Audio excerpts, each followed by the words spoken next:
السلام علیکم معزز ناظرین، پیارے دوستوں، بہنوں، بھائیوں اور بزرگوں، میں حافظ صفدر نواز ایڈوکیٹ آپ کو اپنے اسلامی چینل کے اندر خوش آمدید کہتا ہوں، اور ہر روز کی طرح آج بھی ہم انشاءاللہ دوسرا پارہ سورہ البقرہ کی آیات نمبر 229 تا 231 تک کی تلاوت، ترجمہ اور تفسیر پڑھنے کا شرف حاصل کریں گے۔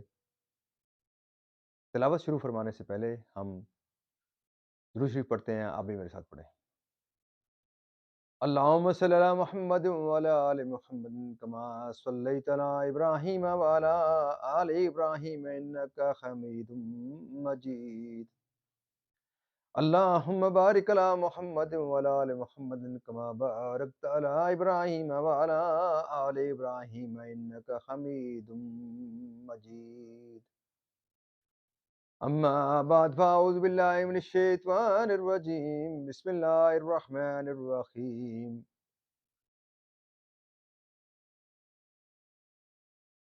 فإن طلقها فلا تحل له من بعد أن حتى تنكح زوجا غيره. فإن طلقها فلا جناح عليهما أن يتراجعا إن ظنا أن يقيما حدود الله، وتلك حدود الله يبينها لقوم يعلمون. وَإِذَا طَلَّقْتُمُ النِّسَاءَ فَبَلَغْنَ أَجَلَهُنَّ فَأَمْسِكُوهُنَّ بِمَعْرُوفٍ أَوْ سَرِّحُوهُنَّ بِمَعْرُوفٍ وَلَا تُمْسِكُوهُنَّ ضِرَارًا لِتَعْتَدُوا، وَمَن يَفْعَلْ ذَلِكَ فَقَدْ ظَلَمَ نَفْسَهُ. وَلَا تَتَّخِذُوا آيَاتِ اللَّهِ هُزُوًا واذكروا نعمة الله عليكم وما أنزل عليكم من الكتاب والحكمة يعظكم به واتقوا الله واعلموا أن الله بكل شيء عليم. وَإِذَا طَلَّقْتُمُ النِّسَاءَ فَبَلَغْنَ أَجَلَهُنَّ فلا تعدلوهن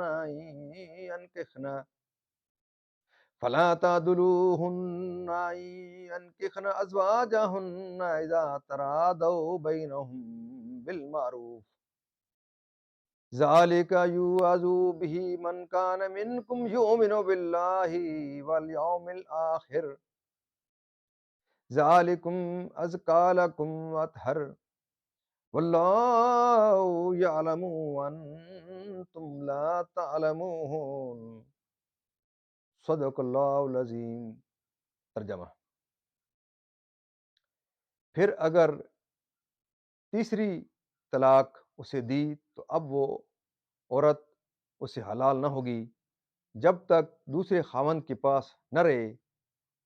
پھر وہ دوسرا اگر اسے طلاق دے دے تو ان دونوں پر گناہ نہیں کہ پھر آپس میں مل جائیں، اگر سمجھتے ہوں کہ اللہ کی حدیں نبھائیں گے، اور یہ اللہ کی حدیں ہیں جنہیں بیان کرتا ہے دانش مندوں کے لیے.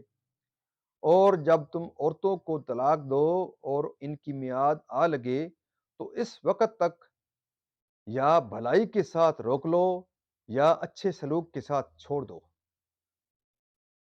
اور انہیں ضرر دینے کے لیے روکنا نہ ہو کہ حد سے بڑھو، اور جو ایسا کرے وہ اپنا ہی نقصان کرتا ہے. اور اللہ کی آیتوں کو ٹھٹھا نہ بنا لو، اور یاد کرو اللہ کا احسان جو تم پر ہے، اور وہ جو تم پر کتاب اور حکمت اتاری تمہیں نصیحت دینے کو، اور اللہ سے ڈرتے رہو اور جان رکھو کہ اللہ سب کچھ جانتا ہے. اور جب تم عورتوں کو طلاق دو اور ان کی میعاد پوری ہو جائے تو اے عورتوں کے والیو انہیں نہ روکو اس سے کہ اپنے شوہروں سے نکاح کر لیں جب کہ آپس میں موافق شرع رضامند ہو جائیں. یہ نصیحت اسے دی جاتی ہے جو تم میں سے اللہ اور قیامت پر ایمان رکھتا ہو یہ تمہارے لیے زیادہ ستھرا اور پاکیزہ ہے، اور اللہ جانتا ہے اور تم نہیں جانتے۔ معزز ناظرین، یہاں تک اس کی ترجمہ اس کا تمام ہوتا ہے۔ اب اس کی تفسیر کی طرف بڑھتے ہیں۔ تفسیر یہاں سے اس کی سٹارٹ ہو رہی ہے۔ مسئلہ، 3 طلاقوں کے بعد عورت شوہر پر بحرمت مغلظہ حرام ہو جاتی ہے۔ اب نہ اس سے رجوع ہو سکتا ہے، نہ دوبارہ نکاح، جب تک کہ حلالہ ہو، یعنی بعد عدت دوسرے سے نکاح کرے اور وہ بعد صحبت طلاق دے، پھر عدت گزرے، دوبارہ نکاح کر لیں، یعنی عدت تمام ہونے کے قریب ہو۔ شان نزول یہ ہے، یہ آیت ثابت بن یسار انصاری کے حق میں نازل ہوئی۔ انہوں نے اپنی عورت کو طلاق دی تھی، اور جب عدت قریب ختم ہوتی تھی رجعت کر لیا کرتے تھے، تاکہ عورت قید میں پڑی رہے، یعنی نبھانے اور اچھا معاملہ کرنے کی نیت سے رجعت کرو اور عدت گزر جانے دو، تاکہ بعد عدت وہ آزاد ہو جائیں کہ حکم الہی کی مخالفت کر کے گناہگار ہوتا ہے، کہ ان کی پرواہ نہ کرو اور ان کے خلاف عمل کرو، کہ تمہیں مسلمان کیا اور سید الانبیاء صلی اللہ علیہ وسلم کا امتی بنایا۔ کتاب سے قرآن اور حکمت سے احکام قرآن و سنت رسول اللہ صلی اللہ علیہ وسلم مراد ہے۔ قابل نہیں ان سے لڑو، یہ پیچھے جو بقیہ ہے صفحہ نمبر 53 کا، یہاں سے دوبارہ اس کا حصہ آ رہا ہے کہ قابل نہیں ان سے نہ لڑو، یا جن سے تم نے عہد کیا ہو، یا بغیر دعوت کی جنگ نہ کرو، کیونکہ طریقہ شرع یہ ہے کہ پہلے کفار کو اسلام کی دعوت دی جائے، اگر انکار کرے تو جزیہ طلب کیا جائے، اس سے بھی منکر ہوں تب جنگ کی جائے۔ اس معنی پر یہ آیت کا حکم باقی ہے، منسوخ نہیں، خواہ حرم ہو یا غیر حرم۔ مکہ معظمہ سے 7 سال گزشتہ، چنانچہ روز فتح مکہ جن لوگوں نے اسلام قبول نہ کیا ان کے ساتھ یہی کیا گیا۔ فساد سے شرک مراد ہے، جو مسلمانوں کو مکہ مکرمہ میں داخل ہونے سے روکنا، کیونکہ یہ حرمت حرم کے خلاف ہے کہ انہوں نے حرم شریف کی بے حرمتی کی قتل و شرک سے۔ اس سے کچھ مخفی نہیں، یعنی ان کی عدت گزر چکے جن کو انہوں نے اپنے نکاح کے لیے تجویز کیا ہو، خواہ وہ نئے ہوں یا یہی طلاق دینے والے، یا ان سے پہلے جو طلاق دے چکے تھے، اپنے کفو میں مہر مثل پر، کیونکہ اس کے خلاف کی صورت میں اولیاء اعتراض و تعرض کا حق رکھتے ہیں۔ شان نزول، موکل بن یسار مزنی کی بہن کا نکاح عاصم بن ادی کے ساتھ ہوا تھا۔ انہوں نے طلاق دی اور عدت گزرنے کے بعد پھر عاصم نے درخواست کی تو موکل بن یسار مانے ہوئے۔ ان کے حق میں یہ آیت نازل ہوئی، بخاری شریف کی۔ بیان طلاق کے بعد یہ سوال طبعاً سامنے آتا ہے کہ اگر طلاق والی عورت کی گود میں شیر خوار بچہ ہو تو اس جدائی کے بعد اس کی پرورش کا کیا طریقہ ہوگا؟ اس لیے یہ قرین حکمت ہے کہ بچے کی پرورش کے متعلق ماں باپ پر جو احکام ہیں وہ اس موقع پر بیان فرما دیے جائیں۔ لہذا یہاں ان مسائل کا بیان ہوا۔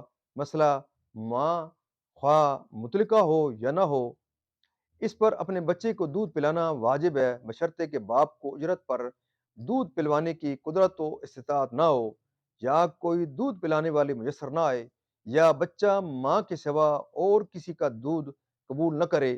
اگر یہ باتیں نہ ہوں، یعنی بچے کی پرورش خاص ماں کے دودھ پر موقوف نہ ہو، تو ماں پر دودھ پلانا واجب نہیں، مستحب ہے، یعنی اس مدت کا پورا کرنا لازم نہیں۔ اگر بچے کو ضرورت نہ رہے اور دودھ چھڑانے میں اس کے لیے خطرہ نہ ہو تو اس سے کم مدت میں بھی چھڑانا جائز ہے۔ یعنی والد اس انداز بیان سے معلوم ہو کہ نسب باپ کی طرف رجوع کرتا ہے، یعنی والد اس انداز بیان سے معلوم ہوا کہ نسب باپ کی طرف رجوع کرتا ہے۔ مسئلہ، بچے کی پرورش اور اس کو دودھ پلوانا باپ کے ذمہ واجب ہے۔ اس کے لیے وہ دودھ پلانے والی مقرر کرے، لیکن اگر ماں اپنی رغبت سے بچے کو دودھ پلائے تو مستحب ہے۔ مثلا شوہر اپنی زوجہ پر بچے کے دودھ پلانے کے لیے جبر نہیں کر سکتا، اور نہ عورت شوہر سے بچے کے دودھ پلانے کی اجرت طلب کر سکتی ہے جب تک کہ اس کے نکاح یا عدت میں رہے۔ مثلا اگر کسی شخص نے اپنی زوجہ کو طلاق دی اور عدت گزر چکی تو وہ اس سے بچے کے دودھ پلانے کی اجرت لے سکتی ہے۔ مثلا اگر باپ نے کسی عورت کو اپنے بچے کے دودھ پلانے پر اجرت مقرر کیا اور اس کی ماں اسی اجرت پر یا بے معاوضہ دودھ پلانے پر راضی ہوئی تو ماں ہی دودھ پلانے کی زیادہ مستحق ہے، اور اگر ماں نے زیادہ اجرت طلب کی تو باپ کو اس سے دودھ پلوانے پر مجبور نہ کیا جائے گا۔ المعروف سے مراد یہ ہے کہ حسب حیثیت ہو، بغیر تنگی اور فضول خرچی کے، یعنی اس کو اس کے خلاف مرضی دودھ پلانے پر مجبور نہ کیا جائے۔ دوستو، یہ انتہائی ضروری آ، آج موضوع تھا بچے طلاق کا اور بچے کے دودھ پلانے کے متعلق۔ ہم اللہ تعالیٰ سے دعا کرتے ہیں کہ اللہ تعالیٰ ہمیں جو ہم نے تلاوت شریف پڑھی ہے، اللہ تعالیٰ ہمیں اس پر عمل کرنے کی توفیق عطا فرمائے۔ ہم اس کے علاوہ بھی دعا کرتے ہیں کہ اللہ تعالیٰ ہمیں قرآن پاک پڑھنے، قرآن پاک کو سمجھ کر اس پر عمل کرنے کی توفیق عطا فرمائے۔ اللہ تعالیٰ قرآن پاک کے صدقے حضور پاک صلی اللہ علیہ وسلم کی ذات بابرکات کے صدقے قرآن پاک کی برکات سے ہمیں نوازے، مجھے اور آپ کو، جو ناظرین مجھے دیکھتے ہیں اور جو نہیں دیکھتے، اللہ تعالیٰ ان کے اوپر بھی اپنا فضل و کرم کرے۔ اللہ تعالیٰ سے ہم دعا کرتے ہیں، آج جمعے کا دن ہے اور قرآن پاک ہمارے سامنے ہم نے تلاوت کی ہے۔ اللہ تعالیٰ اس کے صدقے تمام پریشانوں کی پریشانیاں دور فرمائے، تمام بیماروں کو شفائے کاملہ عطا فرمائے یا اللہ تعالیٰ، تمام مرحومین کو جنت الفردوس میں اعلیٰ و بالا مقام عطا فرمائے۔ دوستو، اللہ تعالیٰ سے ہم دعا کرتے ہیں کہ اللہ تعالیٰ ہمیں ایمان کی زندگی اور اللہ تعالیٰ ہمیں مرتے وقت کلمہ طیبہ کی بو اور کلمہ طیبہ پڑھنا نصیب فرمائے، اور ایمان کی زندگی اور ایمان کی موت نصیب فرمائے۔ دوستو، اللہ تعالیٰ سے ہم دعا کرتے ہیں کہ اللہ تعالیٰ ہمیں ہر وقت اپنے حضور کی طرف متوجہ رکھے اور غیر کا محتاج نہ کرے۔ دوستو، اللہ تعالیٰ سے ہم دعا کرتے ہیں کہ اللہ تعالیٰ ہمیں حضور پاک صلی اللہ علیہ وسلم کی پاک سیرت کے اوپر چلنے کی توفیق عطا فرمائے۔ اللہ تعالیٰ ہمیں صحابہ کرام کے نقش قدم کے اوپر چلنے کی توفیق عطا فرمائے۔ دوستو، اللہ تعالیٰ سے ہم دعا کرتے ہیں کہ جو اس دنیا سے چلے گئے ہیں، جو کلمہ گو بھی چلے گئے ہیں اس دنیا سے، اللہ تعالیٰ ان تمام کی قبروں کو جنت کے باغوں میں سے باغ بنائے، اور اللہ تعالیٰ تمام مرحومین کو کلمہ گو جو اس دنیا سے چلے گئے ہیں، اللہ تعالیٰ ان کی مغفرت فرمائے، میرے اور آپ کے تمام صغیرہ و کبیرہ گناہوں کو معاف فرمائے، اور اللہ تعالیٰ ہمیں بھی ایمان کی زندگی اور ایمان کی موت نصیب فرمائے۔ دوستو، اللہ تعالیٰ سے ہم دعا کرتے ہیں کہ اللہ تعالیٰ میرے اور آپ کے کاروبار میں خیر و برکت عطا فرمائے۔ دوستو، اللہ تعالیٰ سے ہم سب کو دعا کرنی چاہیے کہ فلسطین کے مسلمانوں کے اوپر جو ظلم ہو رہا ہے، اللہ تعالیٰ اس کے اندر ان کی غیب سے مدد فرمائے، اور جو ظلم کر رہے ہیں اللہ تعالیٰ ان کے حق میں اگر ہدایت ہے تو ان کو ہدایت نصیب فرمائے، ورنہ ان کو نیست و نابود کر دے۔ یا خدایا، فلسطین کے مسلمان جو ہے وہ صرف آپ کی طرف دیکھ رہے ہیں، دنیا میں کوئی بھی ان کی مدد کو نہیں پہنچ رہا، مسلمان بھی سارے خواب غفلت کے اندر سو رہے ہیں، حکمرانوں کی تو کوئی ان کے کوئی کانوں کے اوپر جوم ہی نہیں رینگ رہی۔ یا خدایا، تو ہی ہے جو فلسطین کے مسلمانوں کی کو مدد کر سکتا ہے، ان کی مدد کو پہنچ۔ یا اللہ، ہم حضور پاک صلی اللہ علیہ وسلم کی ذات کا صدقہ، اس قرآن پاک کا صدقہ دیتے ہیں کہ فلسطین کے مسلمانوں کے اوپر بہت ظلم ہو رہا ہے، ظالموں کو یا خدایا ان کے اپنے غیب کے خزانے سے ان کو ایسی کوئی ان کے اوپر ان کے اوپر کوئی مصیبت ان کے اوپر نازل کر، یا ایسا کوئی صلاح الدین ایوبی کی طرح ان کے اوپر کوئی ایسا حکمران پیدا کر جو ان کو نیست و نابود کر دے۔ یا خدایا، ہم دعا کرتے ہیں کہ اللہ تعالیٰ ہم سب کو قرآن پاک پڑھنے، قرآن پاک کو سمجھ کر اس پر عمل کرنے کی توفیق عطا فرمائے۔ میں آپ تمام دوستوں کے لیے دعا گو رہوں گا کہ آپ میرے اس چینل کو لائک، شیئر اور سبسکرائب کریں، تاکہ زیادہ سے زیادہ لوگ اس قرآن پاک کی یہ جو پروگرام ہے، قرآن پاک کی تلاوت اور ترجمہ، اس سے زیادہ سے زیادہ لوگ استفادہ حاصل کر سکیں، کیونکہ بہت کم لوگ انٹرٹینمنٹ کی دنیا سے نکل کے اس قسم کے پروگراموں کی طرف آتے ہیں۔